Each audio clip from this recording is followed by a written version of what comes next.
that's been happening in my family. And we're just like, God, we thought, 2023 was going to be like epic and amazing. We're in the last like 2 days of January and it's been like a shit show. I'm like, wow. But anyways, okay. So back to what I was talking about this morning. So I'm like, I'm not happy with it, but at the same time, I'm like accepting of it. If that makes any sense.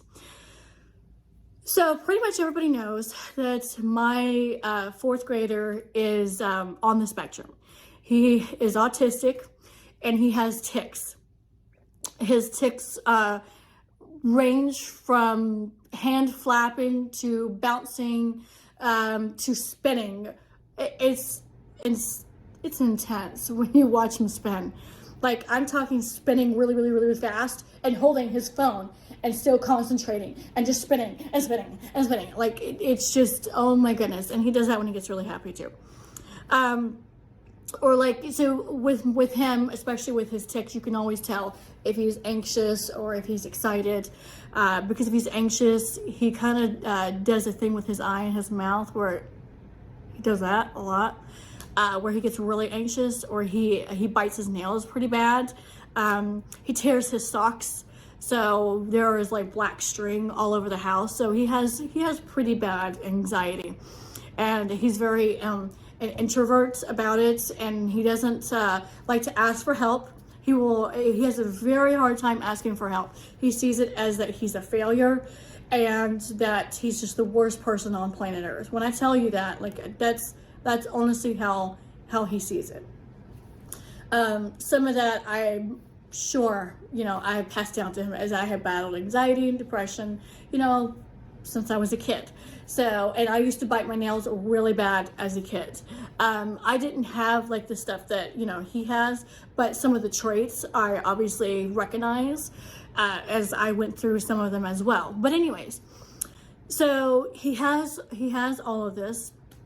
And in Hawaii, he was when in school, he was in special needs, or also known as SPED, and he was having IEPs, which basically are your annual meetings that you have to go over your goals for your child, concerns that you have. Do we need to reevaluate? Him being in classes, does he need to get seen for other things? Is he ready to get pulled out of things? So you discuss pretty much everything, and everything is recorded or documented in one way or another, and you all have to sign for it. You are there as the parent. Your kid's teacher is there. The special needs teacher is there. The principal is there. The school psychologist is there. Whoever is, involved in the school, they all have to be in attendance of this meeting.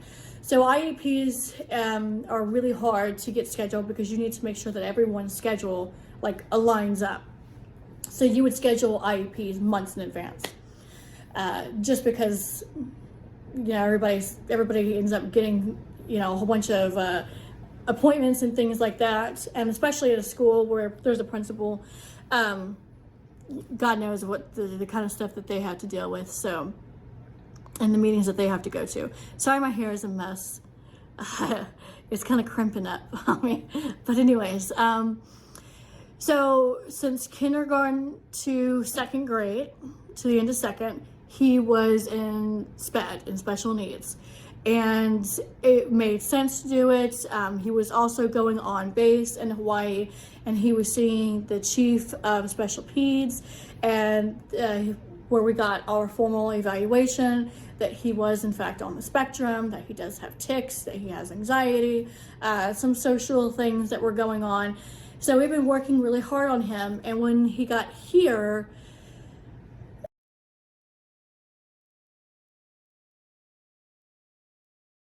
this is why being in the military is a very stressful thing. And a lot of this is my fault too.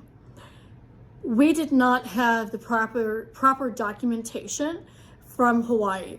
And a lot of the stuff did not transfer over from Hawaii to here in Washington. So from Tripler Army Medical to Madigan. Madigan Army.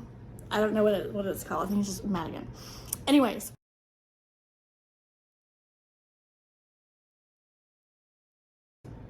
both Army hospitals. So anyways, his file from the special peds did not transfer over. I did not know that until this past week. One of the reasons why I have not been posting on here is because it's been very hectic and chaotic getting all of the documentation and figuring out everything and where to go from here. So let me back up. When we first moved here, he was going into 3rd grade. We just naturally assumed, as we were told in Hawaii, that they are required to transfer over his last IEP because it will not have expired, and that he is supposed to go straight into SPED here in Washington, which we thought was happening. This was all during the pandemic, so I think that's another reason why a lot of things didn't get transferred over, because when my son was getting evaluated in Hawaii for special needs and for his autism, it was all during the pandemic. So there was just, we all know. We don't need to go over it. We all know what a shit show that was and just how chaotic all of our lives were. I'm not saying it was wrong or otherwise or anything, but it was chaotic, and it still is. I mean, I still can't get an appointment here. So the IEP never got transferred from Hawaii to Washington to here. And we had my son's IEP, but it was in his backpack with all of our stuff that was still in the process of getting moved from Hawaii to here. So when my son, I know I'm so all over the place, you guys probably don't even understand what I'm talking about. So when my son finished 2nd grade in Hawaii, he was given his IEP, and we were supposed to bring that to his new school and give that to them, or they could just request it. The school can request it. The school would just call and they would, send the last IEP. Well, we left his IEP and his backpack, and when the movers came in Hawaii and packed up everything, we completely forgot, along with a whole bunch of other stuff. Well, we thought, okay, that's fine, because we're going to get there in August. School doesn't start until September. The stuff is already shipped, so, it should be fine. Well, the stuff was here when we started school, but because it was during the pandemic, they had no drivers. They had no one to get us any of our stuff. So his IEP and all of his papers were just stuck in storage, and we had no way to access it or anything. So when my husband, because the school is like right across the street from us, so when my husband went to the school and said, hey, I don't have his IEP, they said, that's fine. What was the school? And we're like, oh, it was in Hawaii. Here's the number, here's the school. And they would just simply call the school, and then the school would give them like the contact for where all the IEPs are stored, and then they would just send them a new IEP. From my understanding, that's what happened. So I didn't think anything of it. Just didn't even think anything of it. Don't know why. I think right now, why didn't you press this? Why didn't you ask? But his entire 3rd grade, he did not have an IEP, nor was he in SPED. I didn't even think about it.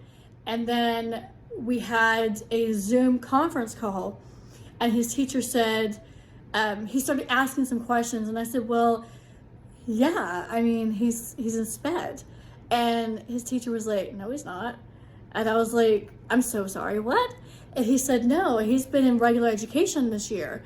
And this is here in Washington. And I was like, oh, like I was flabbergasted. I didn't know. And I was like, wait. And I was like totally lost in the sauce. And I was like, wait, so he hasn't been pulled out at all for SPED? And he's like, no, he's been, in a regular class. So I made a post about it on here and on all of my accounts, because I was crying. I was very emotional because it was a very hard thing for my son to adjust, being pulled out. Because in Hawaii, they actually pull you out of the classroom and you go to your special needs class. And he would not necessarily get picked on, but people would wonder why he's getting taken out.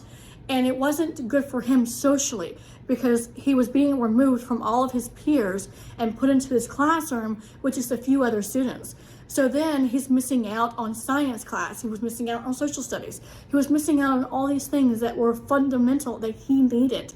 And I never liked that. So I was actually relieved and I was happy. And I said, well, I mean, I guess, you know, it would make sense because when we were leaving Hawaii, they had actually initially wanted to pull him out of SPED. They said he doesn't need special needs anymore. We scheduled a meeting for it, and then all of a sudden it was, oh no, he still needs special needs, which I have my theories on that, and I'm about 99.9% positive I'm correct on it. But come here, he's in regular education, and everything seemed fine. Well, this year in 4th grade, we had our actual like sit down in the classroom conference right before the holidays. And my husband and I went together because he always misses them just because he's always at work. And I was like, I'm gonna schedule this. I scheduled it for 6:30 at night. And he was already in his new section or his new unit, and you know, already a first sergeant, so that meant just long hours. And I was like, you gotta let them know, like, I really need you here. This is important. His first conference. So he was able to make that, which I'm incredibly grateful for. But anyways, he went to that with me. And the 4th grade teacher was like, yeah, you know, I'm noticing that your son, he does things and he does this a lot. And I was just sitting there and I just kind of looked at her and I was like, I am so confused. Does no one have his IEP? And she was like, what do you mean IEP? And I was like, did the 3rd grade teacher not tell you? And she was like, no, tell me what? And I was like, you know, he's on the spectrum and he has tics and he was in special needs in Hawaii. And he was going to have it here, but the 3rd grade teacher said, no, let's just keep him in regular education. He's doing fine. We don't see any need for him. And also his 3rd grade teacher at the time, he had helpers that came in. And so anytime my child needed like anything, they would pull him to the back and he would get his special one-on-one time without actually having to leave the classroom while the other kids were doing the same thing, like math or whatever, but maybe they would be like a day ahead. So that's what Peyton had. So anyways, so we had this meeting in December and she had no idea that Peyton was on the spectrum.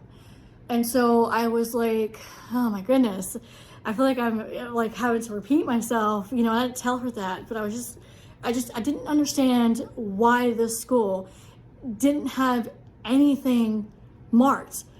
Nothing labeled, nothing. And I'm like, and I told her, I said, if the state of Washington doesn't want to put my child in SPED or classify him a certain way or say that he needs an IEP, I would be greatly appreciated if the state of Washington or the school would tell me, would tell my husband, would let us know.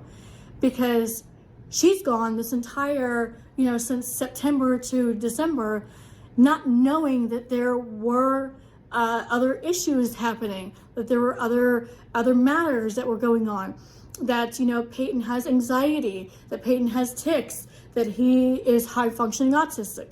And I was just like, oh my gosh. So I was getting frustrated because I was like, there needs to be communication amongst the teachers. And I was really irritated because my husband gave the principal everything and said that he even sat down with her and had like a 30-minute conversation.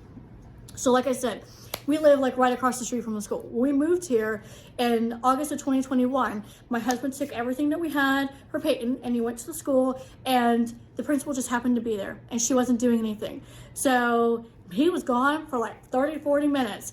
And when he came back, he walked and I was like, what is going on? He's like, I met the principal and oh my God, I went to her office and we had like a 40-minute conversation.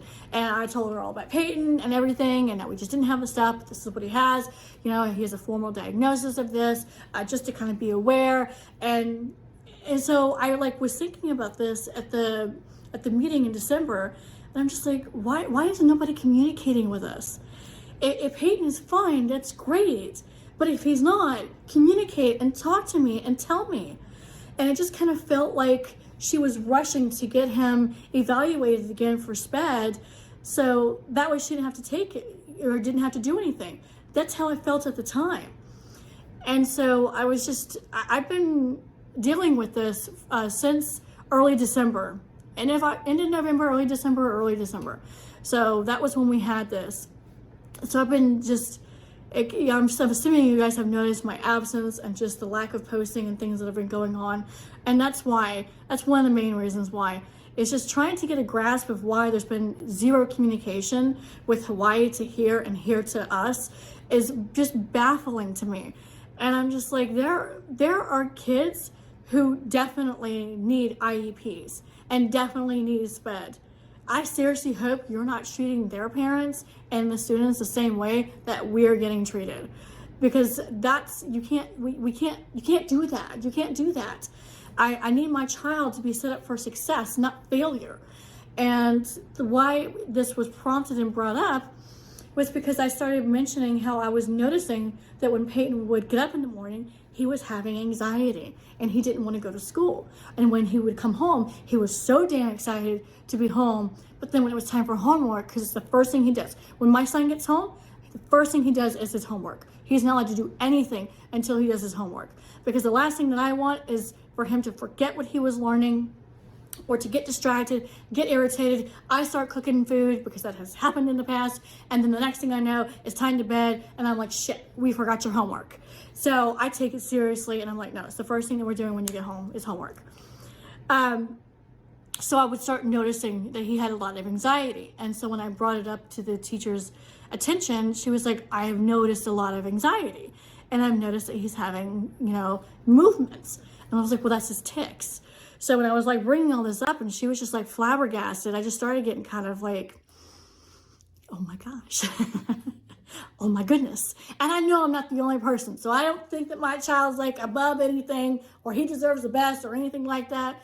But we want our kids to be set up for success and not failure.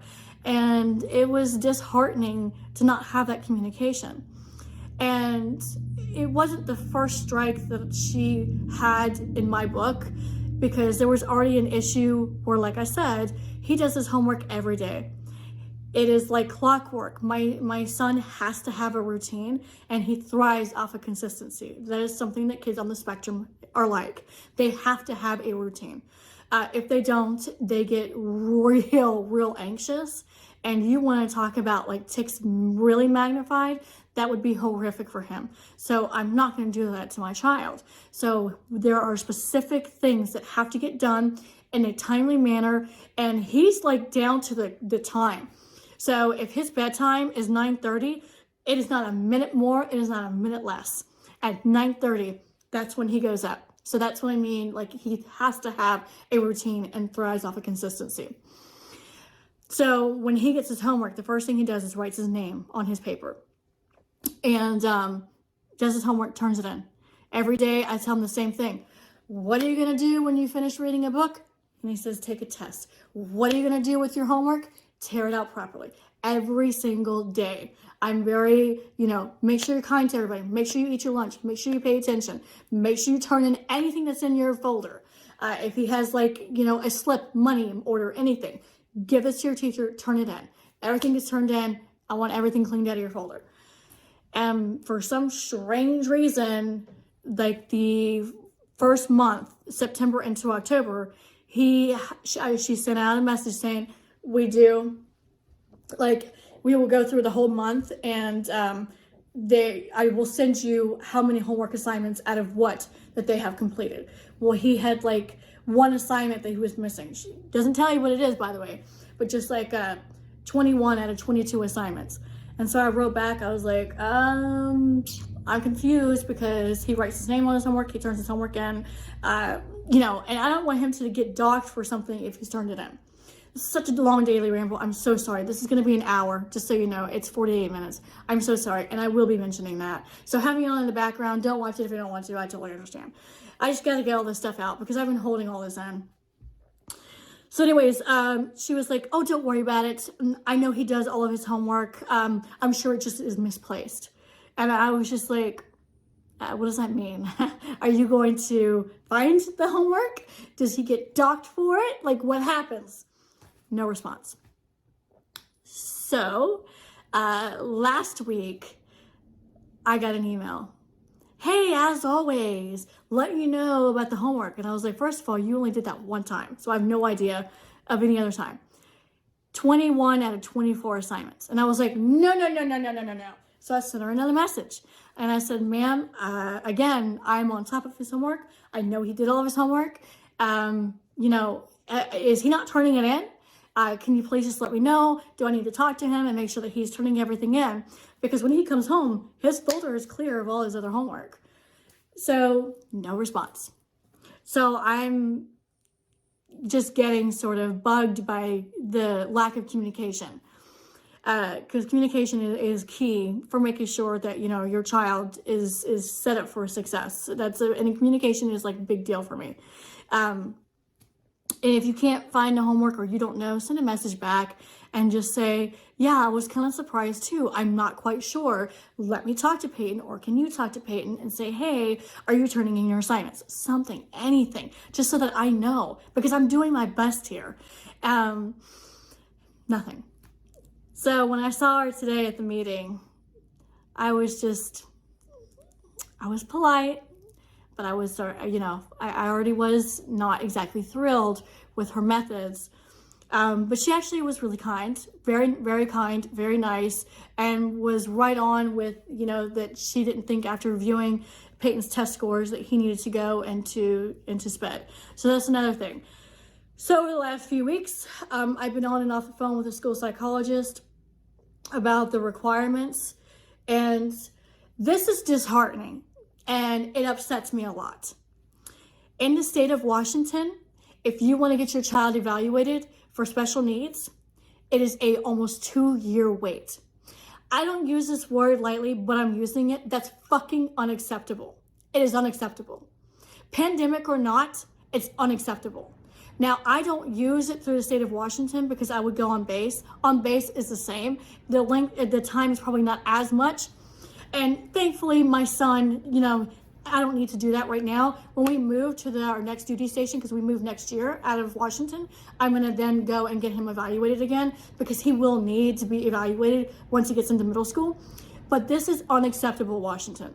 There should not be a damn almost 2-year wait to have kids get seen for special needs, to find out if they're on the spectrum, for any disabilities. That is fucking unacceptable.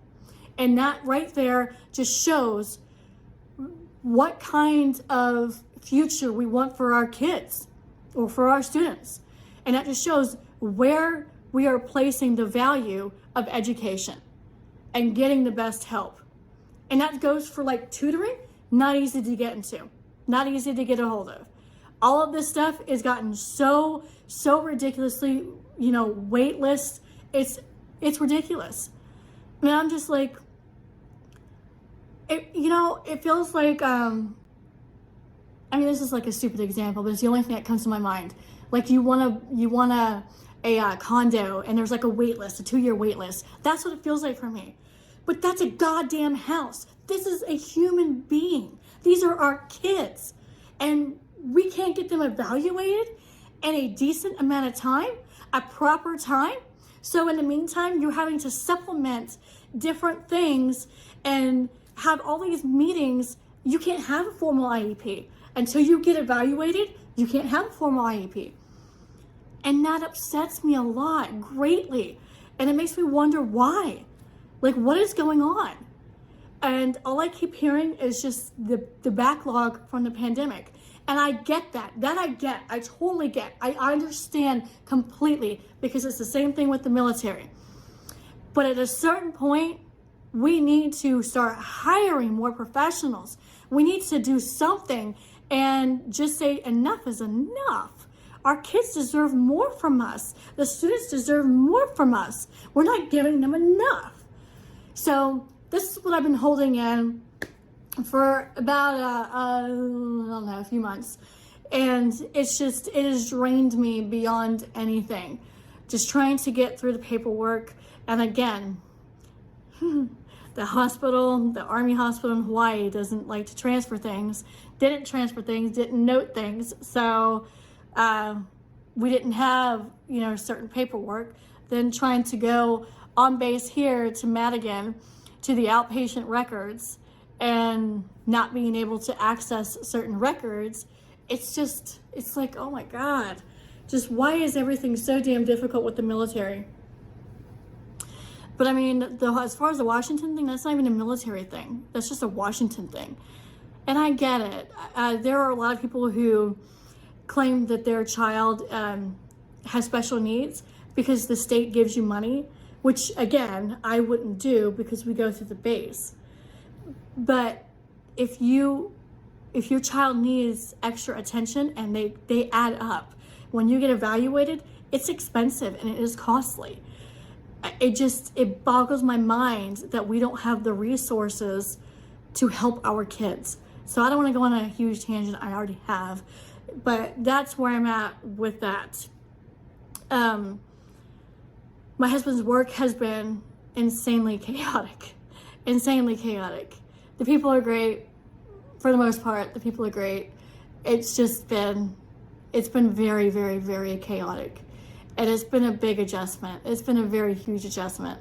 So my husband and I are up at 5, and he doesn't get home until, usually 6:30, something like that. Up at 5, leaves at 5:30, 5:35, gets home at like 6:30. He's got formation, and his meetings start from the crack of dawn and until forever. So, I mean, over the weekend, he was on the phone just 24/7. He has a government phone, and it's just like, it's a thing. It's a whole thing. So I'm appreciative and grateful that my husband has been given this opportunity to be a first sergeant, and that he works with really amazing people. It's just been a little bit of an adjustment for me because I'm like going through all this, with Peyton and trying to catch him up and have him be attentive. And the military isn't very kind on you being attentive to your soldiers and to your family. I know they say that that's what they do, but they're not. That's not how it works. It's either family first or Army first. And my dad always picked Army first. So my dad was in the service, and we were always left behind. My dad did 11 deployments. We never saw him. He was always TDY. He was always out in the field. I never saw my dad, ever. And my husband, when we got married, he was very much, no, it is going to be family first for me. So it was really nice. But when you're in this position, I understand you cannot be first. You will not be first. Your family will not be first, because you are in charge of all of your soldiers, and you have to make sure that their needs are being met, that there's no harassment and things like that, and you have to make sure that you're doing everything by the book, that you're reporting everything. And it's kind of like mind-blowing, just the stuff that he's been telling me has been going on. So yeah, I could cry right now just from all the shit. So I wanted to come on and just, I sound like a broken record. I constantly have to apologize for the lack of communication with you guys, especially when I make it my mission to say that communication is key. Or just the lack of responding back to people in comments and in DMs. I do get to them, but sometimes it takes me a week or two to get back to people. This is my career, and I know this gets laughed at, but this is my career. I enjoy my career. I have so much fun being a content creator, an influencer of sorts, an adult model, an amateur porn person, all of that. I really do love what I do. I love what I do. And I take pride in what I do. So much so that when people say social media is not real life, I'm like, no, social media is real life, because whether we want to admit it or not, we're all on social media in some form or fashion. We're all looking at things. Obviously, you're looking at me, you're on social media. And when we are all on social media, that becomes a form of real life. We are influenced by these people. And it's, that's why I am the way I am. So bottom line, this is why I am the way I am. If you are someone on social media who has any sort of following, you are an influencer. that name has been dragged through the mud and made fun of. But that is legit the truth. Because, excuse me, what is an influencer? An influencer is someone who influences people to buy something, to do something, to feel a certain way. I have a following. Therefore, ergo, I influence people to join my OnlyFans, to follow me on other platforms, maybe to align with my spirituality or to align with my viewpoints. I have an influence on people. We all do. And that is not a high and mighty thing to say, but that is the honest to God's truth. That is just the way that it works. And so when you have an influence on people, you have to be very careful with what you say and how you come about things. If you get too political, that's not a good look for you. If that's not the kind of thing that your page is about. Because people go through your comments and they see the things that you have said, whether it's on Instagram or Twitter or, here. So it's all these different things, and you just have to be aware of the message that you're sending and how you're coming across. So it's why I am the way that I am on here, and it's why I do take it seriously, but at the same time love what I do and have fun, because I know that in one way or another I am an influencer of some sort, and I would never want to be a bad influence. Sounds funny coming from someone who does porn, but you know what I mean. Someone who is a bad influence. So anyways, okay, this is an hour long. I will probably have to split this up because I really doubt this will go through. I don't think I've ever posted a daily ramble that is over an hour long. So I think 15 minutes is probably the longest I've ever done. But this feels so damn good getting out. I should have just gone live. I really should have. But anyways, I'm gonna let you guys go, and I'm gonna be making dinner. I'm making a crock pot meal tonight. I'm so excited. I gotta tell you about tomorrow's meal too. So tonight I'm making a sausage parmesan crock pot meal with like a different type of noodle. I forget the type of noodle. I'm actually here. The noodle's right here. Not elbow noodles. Dill Tolly? I don't know. Don't ask me to pronounce names.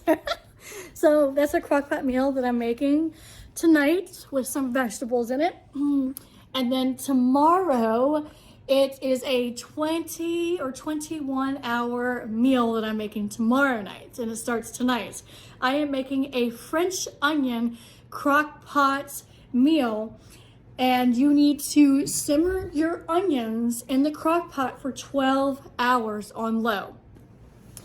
Then after the 12 hours are up, then you put the rest of the ingredients in for 6 to 8 hours. And once that's done, you then get your individual soup bowls or your ramekins. I bought actual ceramic bigger soup bowls to go in the oven because the ramekins are way too small. And this is going to be our actual meal. And then I bought some French or baguette, and I'm going to cut it up into chunks. And then you put, your bread on the bottom, you put your soup, you put your cheese, and then you put it in the oven. I think it's like 30 minutes. So it's like a 20 to 21 hour recipe or cooking time. So I have to get started on that tonight. I was supposed to do it last night, but since I had the meeting today, I didn't want to start it and then not know if I was going to be able to get to it today. So tonight I'm going to actually do that recipe for tomorrow. So I'm really excited. French onion soup. Love French onion soup. My husband does too. So I wanted to do that for him. So he's really excited about that one.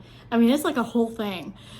So yeah, we'll see how that goes. But the meal tonight, I will have to make a video. Now that I've kind of gotten everything out of the open and I had the meeting today, hopefully I can start to decompress and come down from all of this. And the matter is closed with my son. He is not going to be in SPED. I think I forgot to mention all that. He's going to stay in regular education. He had testing last month or a few weeks ago, and the testing came back pretty much great. There was a few minor areas that I need to work on with him. So, but other than that, he doesn't need nor qualify for SPED for the school. So, okay, I'm gonna get going. I'm gonna see, I'm probably just gonna have to cut this up into 2. And I really don't like to do that because it's just stupid, but we'll see if it posts or not. If it doesn't post, because this is already going to take about 2 hours just to try and upload. So if it doesn't, then I'll break it into 2s and I'll make a post and let you guys know that it'll be in 2 parts. It's gonna be old school OnlyFans. Remember when it first started? I had to make like 6 videos just for like an 18-minute video because it was like the site was so new and you couldn't post, you know, like videos really. They had to be like a minute and that was it. So, all right, I'm gonna get going. I'm exhausted. I'm so mentally exhausted, relieved, but just like, yeah, I'm exhausted. It's been a lot. So I'll let y'all go and I will talk to you later. And if you made it all the way, oh my God. Wow, thank you. I love you guys. Talk to you later. Bye.